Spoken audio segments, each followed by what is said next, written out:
사무엘상 15장입니다.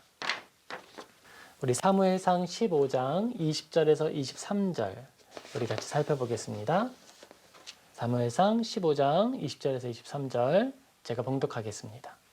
사울이 사무엘에게 이르되 나는 실로 여호와의 목소리를 청종하여 여호와께서 보내신 길로 가서 아말렉 왕 아각을 끌어왔고 아말렉 사람들을 진멸하였으나 다만 백성이 그 마땅히 멸할 것 중에서 가장 좋은 것으로 길갈에서 당신의 하나님 여호와께 제사하려고 양과 소를 끌어왔나이다 하는지라. 사무엘이 이르되 여호와께서 번제와 다른 제사를 그의 목소리를 청종하는 것을 좋아하심같이 좋아하시겠나이까. 순종이 제사보다 낫고 듣는 것이 수량의 기름보다 나으니 이는 거역하는 것은 점치는 죄와 같고 완고한 것은 사신 우상에게 절하는 죄와 같음이라. 왕이 여호와의 말씀을 버렸으므로 여호와께서도 왕을 버려 왕이 되지 못하게 하셨나이다 하니. 아멘. 우리 오늘 순종에 대하여 라는 제목으로 성경 같이 살펴보겠습니다. 여러분, 순종이 무엇이라고 생각하세요? 하나님의 의지를 수행하는 것이 바로 순종입니다. 순종이라고 할 때의 그 내용을 누가 주시느냐? 하나님이 주셨다라는 게 중요한 거예요. 우리가 순종을 적용할 수 있는 많은 영역이 있습니다. 특별히 오늘은 우리의 믿음에 이 순종이라는 말을 한번 적용해 보려고 해요. 먼저 우리 사무엘상에 나타난 사울의 삶을 통해서 믿음, 그의 순종, 어디가 잘못됐는지 한번 살펴보겠습니다. 그리고 참된 신앙의 열매, 우리가 해야 할 신앙적 순종이 무엇인지 생각해 보겠습니다. 그리고 그 순종의 덕목을 따라 우리는 어떤 모습으로 나아가야 할지 점검하는 시간을 가질 거예요. 먼저 우리 사울의 모습을 한번 살펴보겠습니다. 사울은 지금 전쟁에서 이긴 상황입니다. 이 전쟁은요, 하나님이 명령하신 전쟁이에요. 하나님이 나가서 싸우라라는 것을 수행했고요. 그곳에서 모든 것을 진멸하라 라는 명령에 있어서는 불순종한 거예요. 이런 생각이 들 수도 있었을 거예요. 그에게 있어서 강조점은 전쟁에 나가 싸우는 것이지 그 전리품에 대해서는 그렇게 중요하게 생각하지 않았을 수 있습니다. 그런데 하나님은 그가 전쟁에 나가서 이긴 것에 대해서 칭찬하는 것이 아니라 온전하지 못한 것에 대해서 책망하는 거예요.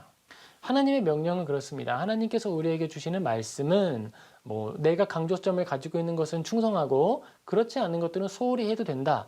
이렇게 가는 것은 올바르지 않은 것이죠. 올바르지 않을 뿐만 아니라 하나님 앞에 죄가 되는 거예요. 하나님께서 원하시는 것은 전쟁에 나아가라 라고 하는 그 말의 순종뿐 아니라 당연하게 너희가 승리하게 될 텐데 그 승리의 전리품에 대하여서 나의 뜻대로 행하여라 라는 거예요. 그 처음과 끝까지 하나님의 말씀에 순종하는 것이 바로 하나님께서 바라시는 순종입니다. 하나님, 내가 꿈꾸는 것이 있는데 이루어 주신다면 내가 이런 것들을 하겠습니다 라고 다짐을 합니다. 그런데요, 여기에는 순종은 없는 거예요. 하나님께 부탁은 하죠. 그런데 그 내용 자체도 하나님의 뜻으로부터 우리가 순종해야 할 것들을 확인하는 것이 아니라 무엇이 주어지면 그 조건으로 내가 이런 부분들을 감당하겠다라고 하는 이야기를 하는 거예요. 그건 순종이 아닌 거죠. 조건법이죠. 하나님과 거래를 하겠다고 이야기를 하는 거예요. 거래는 순종이 될 수 없습니다. 참된 순종은 하나님께서 우리에게 알게 하시는 것, 알려주시는 것에 대해서 복종하고 하나님의 의지가 나의 삶에, 내가 가지고 있는 모든 것에 드러나도록 수행되도록 하는 거예요. 하나님의 뜻을 위하여 나의 모든 것을 도구적으로, 수단으로 사용하는 것이 바로 순종입니다. 우선순위에 관련된 거라고 말할 수도 있겠죠. 하나님의 말씀과 그의 뜻이 가장 우선되는 것이고 우리의 모든 것들을 그보다 낮은 것으로, 열등한 것으로 여기고 사용한다라는 부분이 가장 중요한 포인트예요. 그렇다면 우리는 믿음에 있어서 무엇을 순종해야 할까요? 라는 질문을 드릴게요. 하나님, 나에게 이런저런 것들을 허락해 주시면 내가 믿겠습니다. 내가 주일 성수도 하고 헌금도 하고 제법 많은 섬김을 하겠습니다. 이게 믿음이 될 수 있을까요? 하나님께서 우리에게 주신 참된 믿음은 예수님의 장성한 분량에 이르는 것이고 예수님의 형상을 닮아가는 거예요. 왜 예수님의 형상을 닮아가야 할까요? 그것은 우리의 존재의 기원이 바로 하나님께서 지으신 그 본래 형상이 있기 때문에 그렇습니다. 하나님의 형상을 따라 우리는 지음을 받았죠. 그리고 하나님께 영광 돌리는 존재로 부름을 받았습니다. 하나님께 영광 돌려드리는 그 가장 완성된 모범이 바로 예수 그리스도이시죠. 성령님은 우리와 함께 하십니다. 성령님은 우리와 함께 하시면서 우리를요 자꾸 예수님께로 이끌어가는 거예요. 예수님을 닮아가도록 하는 거예요. 하나님의 말씀이 우리한테 명령하시기를 예수님을 닮아가라 라고 이야기하시고, 우리 안에 내주하시는 성령님께서 증언하시기를 성경에 기록된 예수님을 알려주시기 때문에 우리는 믿음에 있어서 믿음의 장성한 분량을 임의대로 생각하고 설정하고 나아가는 게 아니라 믿음 예수님을 따라 걷는 그 뒤를 걷는 사람으로 나아가야 하는 거예요. 우리에게 믿음의 사명, 믿음에 순종해야 할 것이 있다라고 한다면 성경의 증언과 우리 안에 함께 하시는 성령님의 증언을 따라 우리에게 분명한 목표가 있다는 거예요. 먼저는 하나님의 영광을 위하여 우리는 순종해야 하고 이 땅의 평화를 위하여 순종해야 합니다. 그것이 바로 순종의 목적이죠. 많은 부분들에서 순종이라고 할 때에 도덕성이나 어떤 신적 탁월함을 포기하는 경향이 있을 수 있어요. 우리는 판단하기를 유보하고 어떤 종교 지도자들이 하는 말에 무조건 따라가야지 이렇게 생각하고 어떤 양심의 자유를 누리려고 하는 시도가 있을 수 있습니다. 그런데요, 그것은요 종교 중독이라고 말해야 하는 거예요. 올바른 믿음이 아닙니다. 우리가 가지고 있는 믿음에 대하여서 점검하고 예수님의 올바른 형상에 이르는 길인지 살피는 것은 성도의 몫으로 주어져 있습니다. 우리에게 진실한 신앙의 표지, 예수님을 따라 닮아가는 자들의 그 믿음은 어떤 형태일까라고 생각을 해볼 수 있겠죠. 우리는 먼저 성령님께서 우리에게 주시는 은혜를 따라 믿음을 4가지 형태로 생각해 볼 수 있어요. 먼저는 성령님의 내주하심을 믿는 겁니다.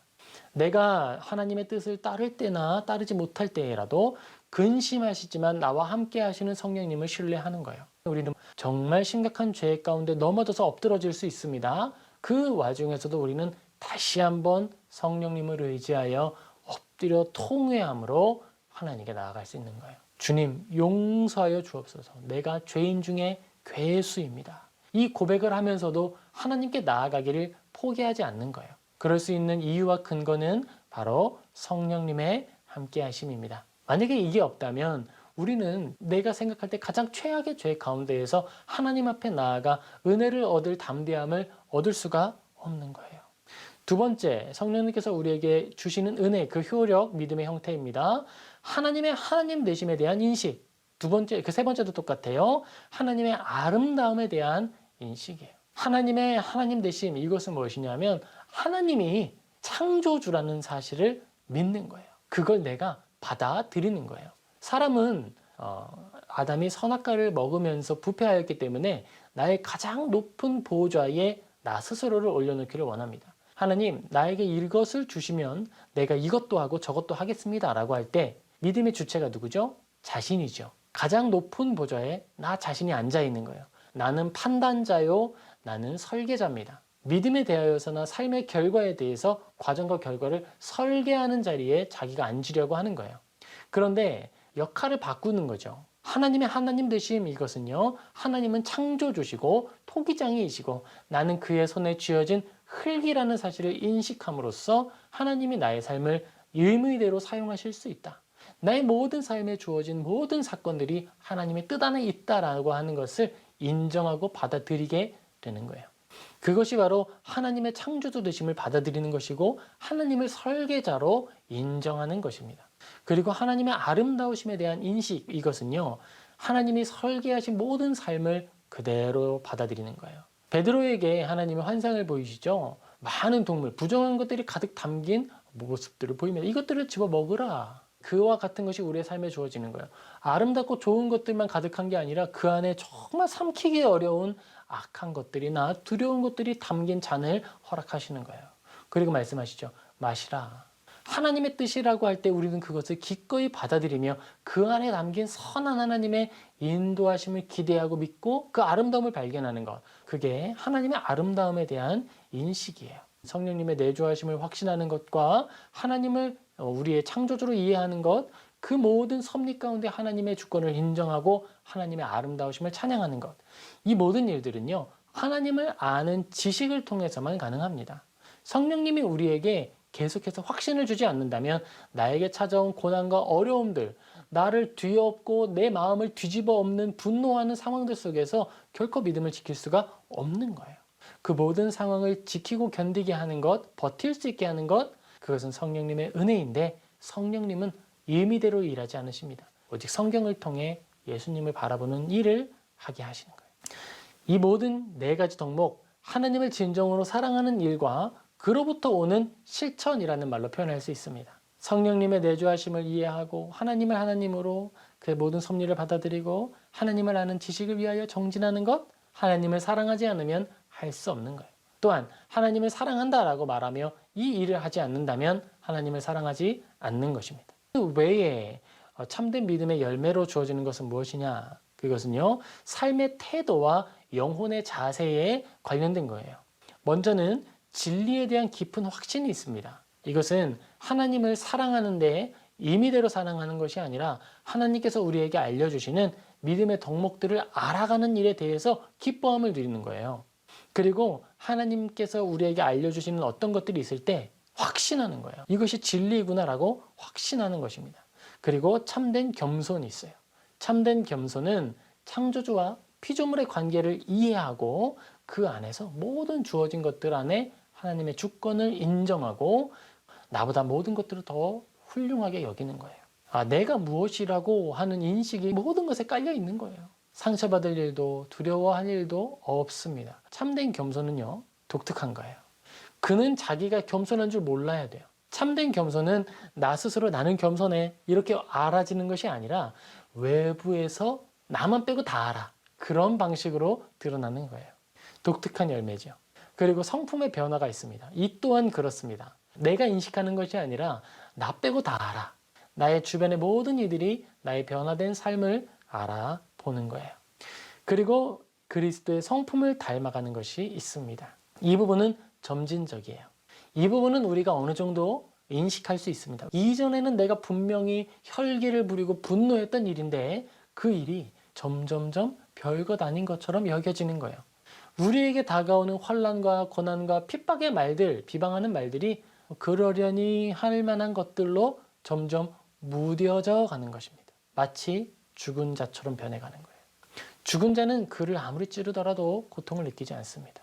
나를 예전에 자극하던 나의 영린들, 나를 자극하던 어떤 것들로부터 점점점 무뎌져 가는 것, 자유해지는 것, 하나님 안에서 변화되어 가는 거예요. 그것이 바로 그리스도의 성품을 닮아가는 겁니다. 하나님을 향한 삶의 태도와 영혼의 자세의 다섯 번째 덕목이 있는데요. 그것은 하나님을 두려워하는 거예요. 이 두려워한다는 것이 부정적인 것이 결코 아닙니다. 그것은 예의를 차리는 것이고 탁월한 존재 앞에 나의 모습을 할 수 있는 한 점검하여서 건전하게 유지하려는 태도와 자세입니다. 우리가 하나님 앞에 설 때에 아무렇게나 나아가고 준비 안 된 상태로 나아감에도 불구하고 두려움을 느끼지 못한다면 그것이야말로 올바른 신앙이 아니다라고 이야기하는 거예요. 하나님 까불면 죽어 라고 하는 말을 어떻게 감히 할 수 있어요? 그것은요, 그가 참되고 진실한 신앙의 표지를 갖지 못했음을 드러내는 것입니다. 올바른 삶의 태도와 영혼의 자세를 갖추지 못했다는 걸 드러내는 거예요. 하나님을 두려워하는 그 자세는 하나님 앞에 피조물로서 올바르게 서도록 우리를 돕는 거고 지키는 거예요. 성령님이 우리 안에 함께 하시면서 피조물인 너희들을 하나님이 사랑하신다라고 하는 것을 끊임없이 증언해 주시는데 어떻게 감히 그런 말을 할 수 있습니까? 그것은 이전에도 지금도 하나님을 믿은 적이 없는 것이고 하나님 앞에 선 적이 없는 거예요. 그런데 지각 없이 그런 말들을 좋아하고 따르고 그것이 마치 권위 있는 말인 것처럼 받아들인다면 그 또한 하나님을 향한 올바른 삶의 태도와 영혼의 자세를 갖추지 못한 것이라고 보아야 합니다. 여섯 번째, 신앙의 균형이 있습니다. 참되고 올바른 신앙을 우리가 가지고 있다면 우리의 신앙은 균형을 찾아갈 수밖에 없습니다. 좌로나 우로나 치우칠 수 없는 거예요.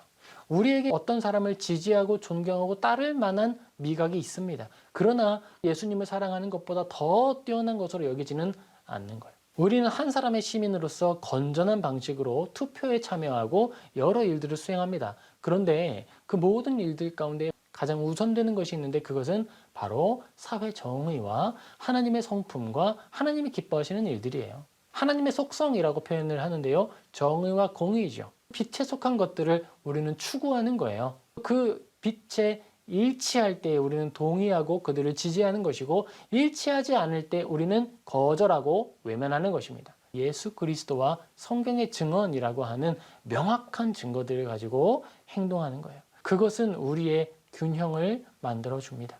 하나님을 향한 갈망이 있습니다. 우리들은 진정으로 하나님 자체를 원하는 거예요. 하나님을 원하는 거예요. 나는요, 하나님만을 원합니다. 나에게 주어진 일을 감당하면서, 사명을 감당하면서 그것을 도구로 하나님께 가는 거예요. 이 모든 삶의 열매들은 삶의 태도와 영혼의 자세라고 했죠. 이것은 선행이라고도 표현을 합니다. 루터와 멜랑이톤, 믿음의 선배들은요, 신앙을 정돈할 때 그 안에 선행을 꼭 이야기했어요. 루터는 믿음으로 의롭다함을 얻는다라고 말하면서 선행을 강조했습니다. 왜냐하면 그것이 뗄래야 뗄 수 없거든요. 믿음으로 의롭다함을 얻은 이들이 하나님에 대한 인식을 가지고 있고 하나님을 두려워하면서 살아가는데 어찌 선한 행실을 하지 않을 수 있겠어요. 루터의 모든 고백, 믿음으로 의롭다함을 얻는다라고 하는 말 속에 이 모든 덕목들을 이미 가지고 있다는 전제를 하고 있는 거예요. 그런데 우리들은 하나님을 아는 지식에 있어서 조금 순수함에서 멀어졌어요. 하나님은 역사를 통해 믿음의 선배들을 통해 우리에게 좋은 유산을 남겨준 거예요. 우리는 그 유산을 살핌을 통해 우리의 모자란 믿음의 영역을 얻는 거예요. 그런데 그 일을 열심히 하지 않는다면 어떻게 돼요? 믿음이 점점 가난해지게 되겠죠. 우리는 그러지 않아야 되겠습니다. 이 순종, 믿음에 있어 순종은 바로 성령님의 9가지 열매로 표현할 수가 있을 겁니다. 진실하게 이 일을 수행하여서 나에게 손해가 되는 일이 있더라도 감당하는 거예요. 성령님의 열매를 맺기 위하여서 내가 손해를 입게 되더라도 기꺼이 감당하는 것, 그것이 순종입니다. 성령님의 9가지 열매 중에 내가 어떤 것은 맺고 어떤 것은 맺지 않아도 되겠다 선택할 것이 아니라 다 맺어야 하는 거예요. 갈라디아서 5장 22절입니다. 오직 성령의 열매는 사랑과 희락과 화평과 오래 참음과 자비와 양선과 충성과 온유와 절제니 이 같은 것을 금지할 법이 없느니라. 하나님은 언제나 절제를 이야기하세요. 그런데 이 성령님의 열매에 대해서만큼은 절제를 이야기하지 않습니다. 이것을 금지할 것이 없다. 이것은 많이 맺을수록 좋다. 너희 안에 이 열매가 풍성할수록 좋다라는 거예요. 먼저 봅시다. 성령 충만한 사랑에 대해 생각해 보죠. 성령 충만한 사랑은요, 마태복음 22장 37에서 39절에 좋은 사례가 나타납니다. 그것은요, 하나님을 향한 사랑과 이웃 사랑이에요. 예수께서 이르시되 네 마음을 다하고 목숨을 다하고 뜻을 다하여 주 너희 하나님을 사랑하라 하셨으니 이것이 크고 첫째 되는 계명이요 둘째도 그와 같으니 너희 이웃을 너희 자신같이 사랑하라 하셨으니. 성령이 충만한 사랑은 이와 같이 경건함과 온 마음으로 하나님을 사랑하는 것이고 나의 몸과 같이 이웃을 사랑하는 것입니다. 그럼 희락은 무엇일까요? 희락은요, 하나님을 기뻐하고 즐거워하는 거예요. 하나님의 거룩하심을 온 마음과 영혼이 기뻐하고 나의 온 본성이 사모하는 것입니다. 하나님께서 선하시다는 사실을 확신으로 믿고 받아 감사하며 고난과 환난 중에서도 하나님을 찬양하는 것이 바로 이 희락이에요. 이것은요, 아까 말했던 성령님께서 주시는 은혜의 효력, 성령님이 우리 안에 내주하신다는 그 효력, 하나님을 향한 사랑, 거기에 해당하는 것이죠. 하나님을 기뻐하고 즐거워하는 거예요. 시편 70장 4편입니다. 주를 찾는 모든 자들이 주로 말미암아 기뻐하고 즐거워하게 하시며 주의 구원을 사랑하는 자들이 항상 말하기를 하나님은 위대하시다 하게 하소서. 주님의 구원을 사랑하는 거예요. 나를 구원하신 하나님을 사랑하는 거예요. 나의 모든 것이 주님의 것임을 기뻐 고백하는 것입니다.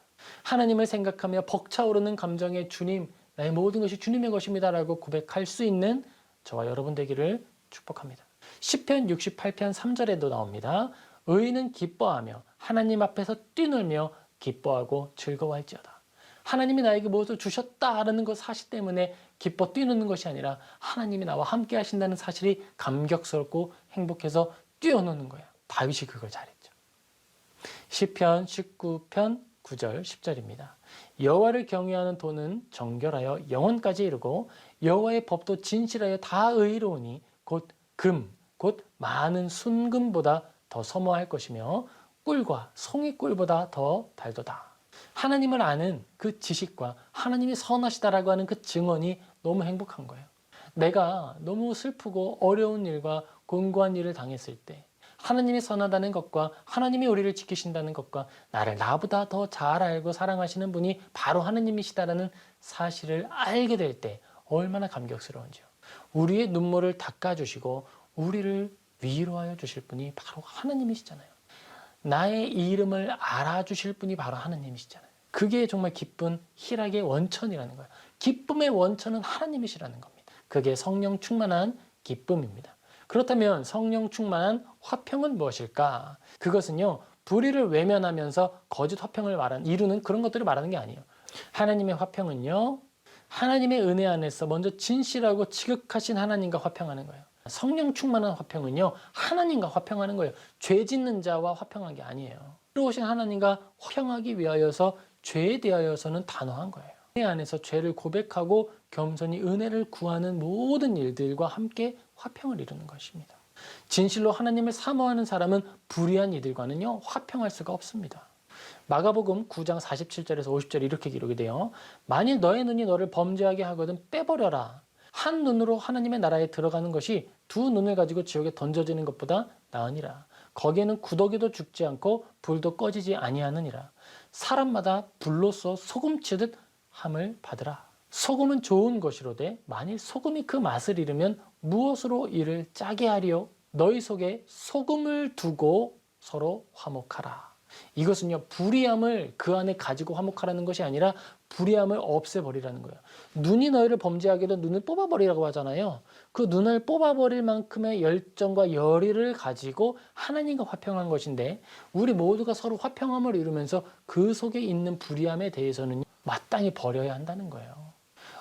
야고보서 2장 22절에 기록이 됩니다. 내가 보거니와 믿음이 그의 행함과 함께 일하고 행함으로 믿음이 온전하게 되었느니라. 말라기 2장 6절 그의 입에는 진리의 법이 있었고 그의 입술에는 불의함이 없었으며 그가 화평함과 정직함으로 나와 동행하며 많은 사람들을 돌이켜 죄악에서 떠나게 하였느니라. 말라기 2장 6장에 나오잖아요. 화평함과 정직함으로 하나님과 동행하는 거예요. 그리고 많은 사람들을 돌이켜서 죄악으로부터 떠나게 해야 되는 거예요. 하나님과 화평합니다라고 말하면서 죄를 짓는 사람한테 죄로부터 떠나십시오라고 말하지 않는다면 그게 어떻게 하나님과 화평한 게 되겠어요. 마가복음 9장 47절에서 50절에 나왔던 말씀을 다시 한번 기억하십시오. 너희 속에 소금을 두고 서로 화목하라. 우리의 화목은 이겁니다. 성령 충만함으로 이루어지는 화평은 바로 이것이에요. 그럼 오래 참음은 무엇일까요? 이 또한 마찬가지입니다. 불의함을 바라보면서도 오래 참는 것이 그게 오래 참는 게 아니에요. 성령 충만한 오래 참음은요, 나에게 주어진 고난을 의로운 열매를 맺기까지 인내하는 것이 오래 참음이에요. 불의한 일에 대하여서 오래 참으면서 나는 오래 참음을 열매 맺고 있습니다. 이렇게 말하면 안 돼요, 여러분.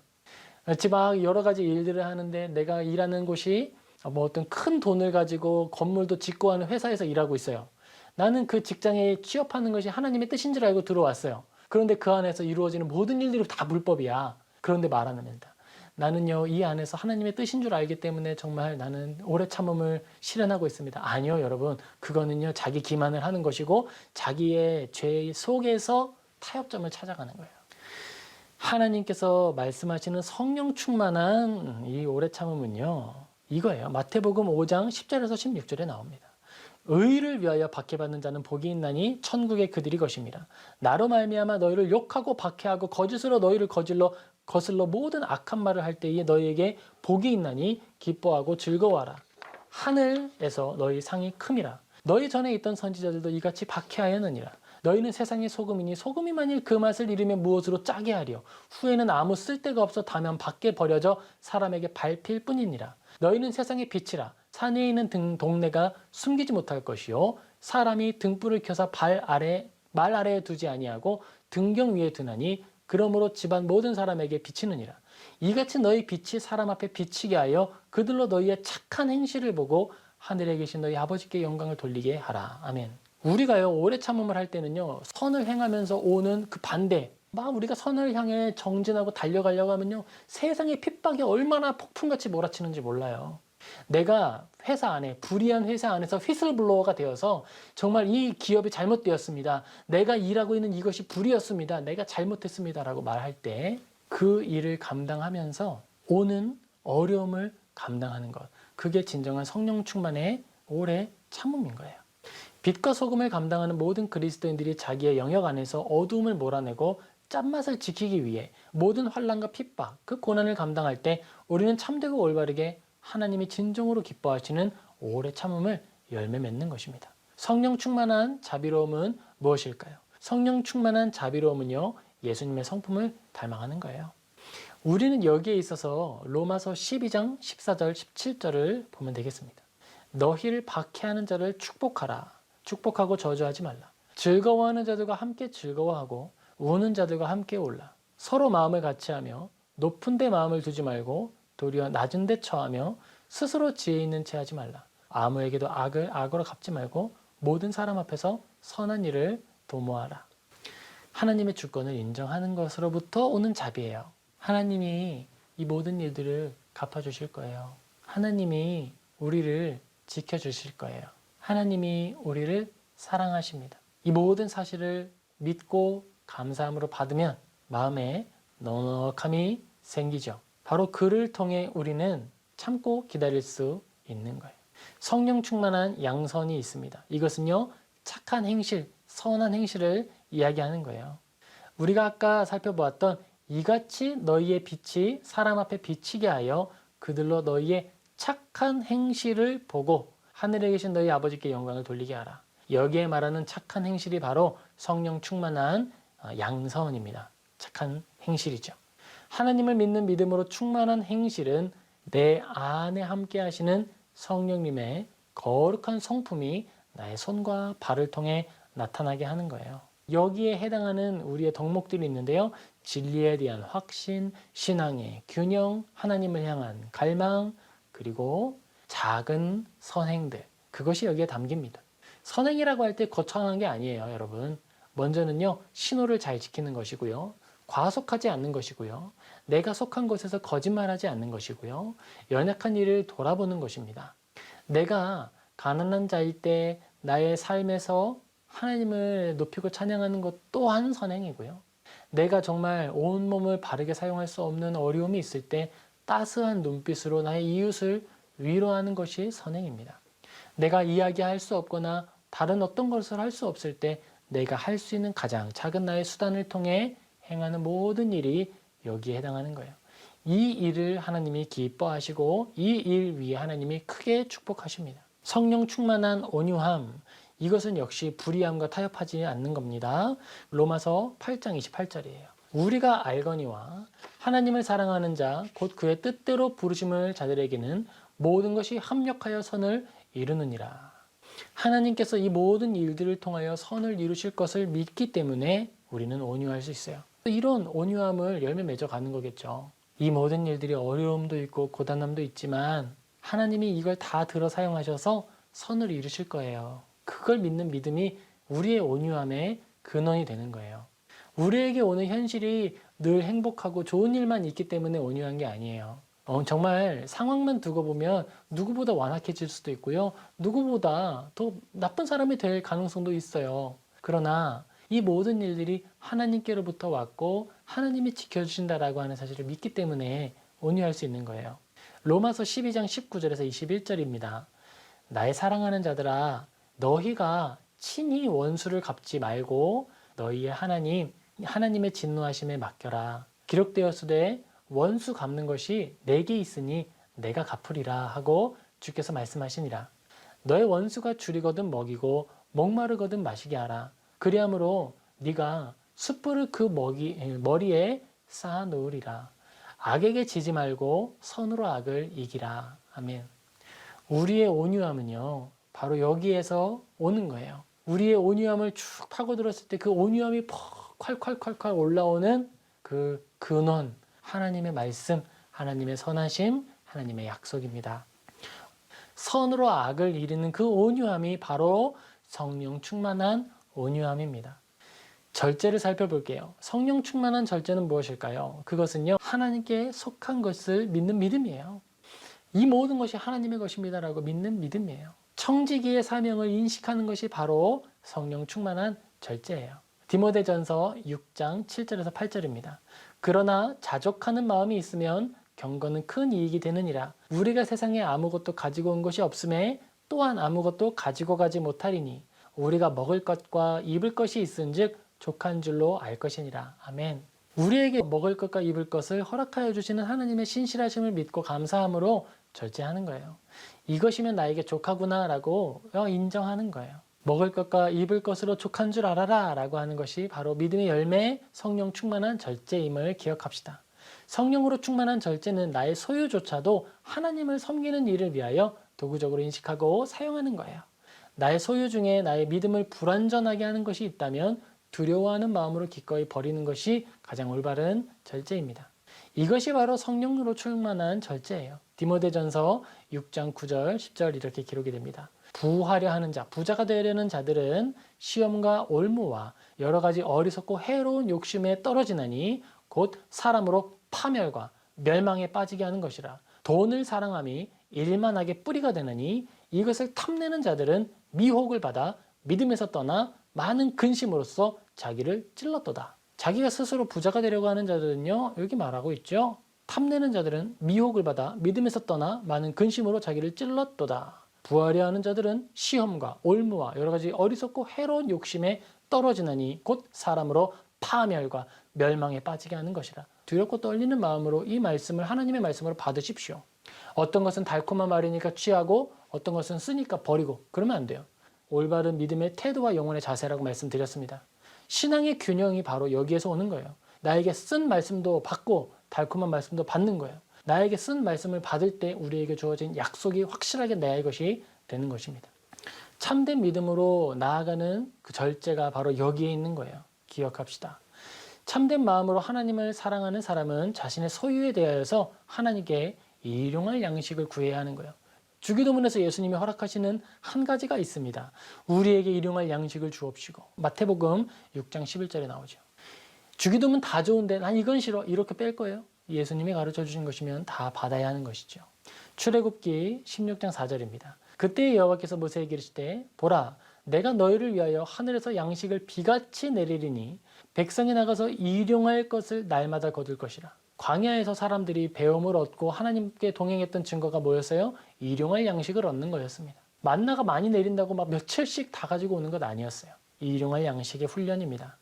이같이 하여 그들이 나의 율법을 준행하나 아니하나 내가 시험하리라 말씀하시죠.